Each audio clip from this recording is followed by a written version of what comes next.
Mano šios dienos kalba vadinasi rugsėjo 11. Ar tiesa turi būti atskleista, ar toliau būti maskuojama? Jūs turbūt manote tai akivaizdu. Žinoma, tiesa turi būti atskleista. Tačiau tai priklauso nuo to, kokia yra tiesa ir kas esate jūs. Mūsų bendruomenės elitas nemano, kad tiesa turėtų būti atskleista, žinant, kokia yra tiesa. Aš sugrįšiu prie šio klausimo savo paskaitos pabaigoje. Pirma turim aptarti, kas yra tiesa. Dabar turint omeny rugsėjo 11 įvykių detalės, kas ir kaip būtent nutiko ir kas prie to pridė, mes to nežinome. Būtent dėl to mums reikalingas švarus tyrimas, kur būtų sušauktas teismas, žmonės būtų tikinami melo detektoriais ir jiems būtų grasinama kalėjimo, jei jie nesako tiesos ir neatskleidžia už tai atsakingus žmonės. Tai nebuvo padaryta. Tai buvo šimtmečio nusikaltimas, tai didžiausias nusikaltimas Amerikos istorijoje ir nepaisant to jis nebuvo ištirtas kaip koks vietinis banko apiplėšimas. Čia nebuvo švaraus tyrimo, kur atskleistų, kas iš tiesų tai padarė. Taigi to mes nežinome. Bet yra viena labai didelė tiesa, kurią bent 30% atvirai mąstantis žmogus gali žinoti jau dabar. Tiesa yra ta, jog oficiali versija yra neteisinga. Mes tai galime išnagrinėti kaip sąmokslo teoriją. Bent jau pas mus Amerikoje reakcija būna beveik refleksiška.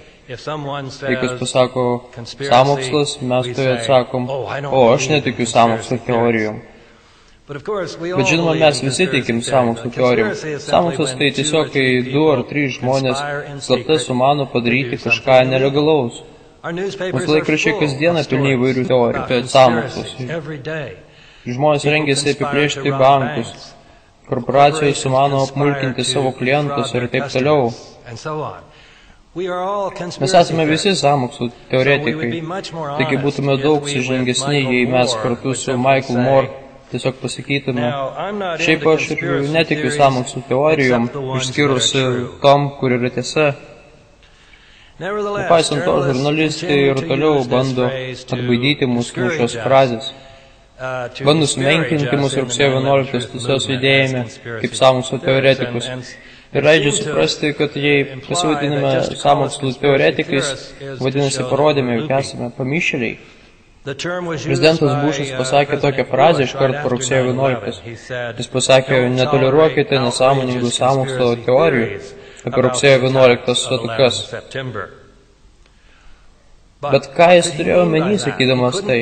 Jis turbūt neturėjo omeny to, kad mes turėtume atmesti visas sąmokslo teorijas apie rugsėjo 11, kadangi ir oficiali teorija apie rugsėjo 11 yra sąmokslo teorija, pasak kurią Osama bin Ladenas kartu su 19 arabų musulmonų surengė lėktuvų pagrobimą su tikslu sudaužyti juos į pastatus.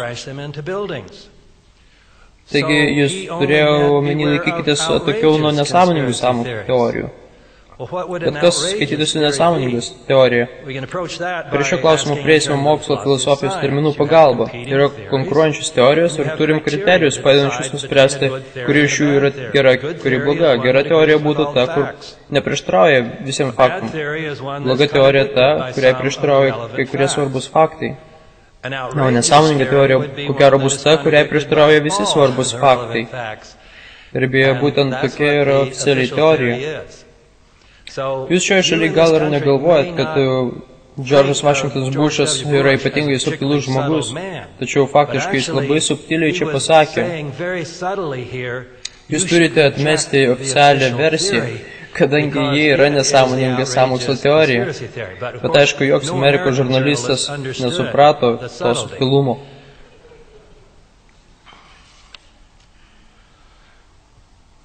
Taigi, kodėl oficialiai teorija yra nesąmoninga sąmokslo teorija? Kadangi didžioji dalis jos elementų gali būti labai lengvai paneigta. Gerai, peržvelkime juos. Pirma, atakas organizavo Osama bin Ladenas. Antra, atakas įvykdė 19 arabų musulmonų, kurie buvo Al-Qaidos nariai ir jų lyderis buvo Muhammad Asado. Trečia, ši Al-Qaeda teroristų grupė sugebėjo pagrobti 4 lėktuvus ir sudaužyti juos į pastatus, apeinant FAA, Federalinę aviacijos administraciją, bei JAV karinės gynybos sistemas, kurios sukurtos tokiems įvykiams išvengti. Ketvirta, šie protingi teroristai, sudaužydami lėktuvus į pastatus, į pasaulinės prekybos centro pastatus, sugebėjo visiškai sugriauti 3 pastatus. Penkta, jie taipogi sugebėjo sudaužyti lėktuvą į Pentagoną. Šešta, mes garantuotai žinome, jog atakos buvo surinktos Al-Qaedos, kadangi tai buvo vienintelė organizacija, turinti motyvų ir galimybių surengti tokią ataką. Septinta, mes to galime tikėti, nes tai pilnai patvirtino rugsėjo 11 komisija, kuri buvo visiškai nepriklausoma bei nešališka komisija. Taigi, išnagrinėsim juos vienas po kito. Užsakovas Usama bin Ladenas. Šis pareiškimas, aišku, buvo panaudotas kaip pretekstas Afganistano puolimui, kur tuo metu buvo bin Ladenas, ir to pasekoje buvo pasiektas tikslas vykdyti karą prieš terorizmą arabų ir musulmonų šalyse. Tačiau niekad nebuvo pateikta įrodymų, jog Usama bin Ladenas buvo įveltas. Kolinas Pavelas pažadėjo ant balto lapo, kad pateiks įrodymus ir niekada to nepadarė. Tony Blairas pasisiūlė pateikti tokį dokumentą, pateikė vieną, tačiau tai jau pasakė, teismo jo turinys nėra pakankamas ir prieš Usamą bin Ladeną nebus keliama baudžiamoji byla. Taigi pakankamai drąsus eiti kariauti, tačiau bijo eiti į teismą. Talibanas pasakė Bušui, mums pateik įrodymus, kad Usama buvo įveltas ir mes mielai tau jį išduosim. Mes atsisakėm. Dabar praėjus 2 mėnesiams Bušo administracija pasakė, nereikia jokių įrodymų, kadangi mums pasisekė surasti video, kuriame Usama pats prisipažįsta dėl atakų.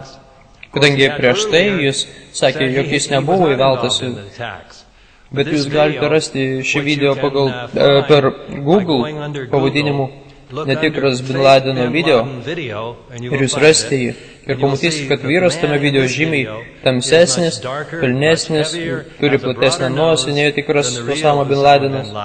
Vienintelis dalykas, ką jie turi panašaus, tai kad abudu su barzda.